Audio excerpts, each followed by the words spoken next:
This woman has an IQ of 160, but she only works as a cleaner. One day while cleaning at the police station, she accidentally knocked over a murder case file. She quickly bent down to pick it up but instantly spotted a mistake in the investigation. They had mistaken the victim for the killer. The woman has severe OCD. Mistakes must be corrected. She went up to the case board and changed the suspect label to victim. She thought she was helping the police, but the next day the chief in charge, Jack, was furious.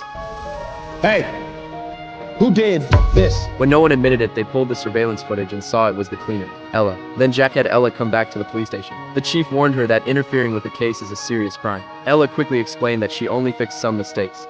What mistakes did you see? Soon Ella laid out her airtight reasoning. You got a dead body. Turns out this man died accidentally. The police mistakenly thought his wife was the killer. But Ella pointed out, based on the details of how the room was arranged, the couch cushions were neatly placed in alternating colors. The shelf decorations were carefully sorted by material. Even the metals matched, and the whole place was spotless. Clearly the owner had OCD. But there was one flaw. All the curtains were tied neatly with cords, except one curtain which had no cord. Someone with OCD would never allow that. So that cord must have been used somewhere else. And on the chair leg there was hair, like from tape being ripped off.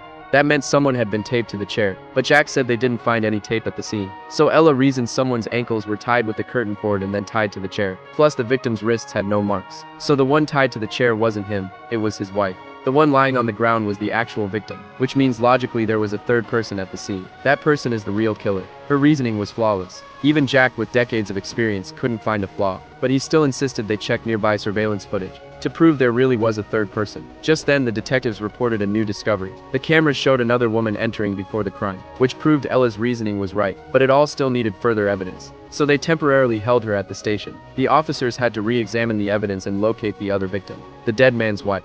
But the top priority now was to question the woman from the surveillance video. Even though the woman kept denying she was at the scene, she didn't have an alibi. Just as Jack and the others were about to pin her as the prime suspect, Ella just gave the footage a quick glance and instantly saw that it wasn't from the day of the crime. Jack was furious when he heard that, because the case had finally made a little progress. But the chief didn't mind. Instead, she wanted Ella to point out what was wrong. Turns out the video showed a southeast wind blowing. But in this season, the city should be getting northwest winds, so the footage was clearly from months ago. And figuring out the wind direction in the video was simple. There was a church behind the girl. Historically, priests always built churches facing east, so the sun would rise behind them and make them look more godlike. So just by watching which way the leaves were blowing in the video, you could tell the wind direction. And as for what wind was blowing yesterday, well, everyone in the city knew that. The officers all felt embarrassed, because none of them had thought of it. Then Ella turned to leave, since she still had 3 kids waiting at home. But the chief stopped her and asked where she learned all this stuff.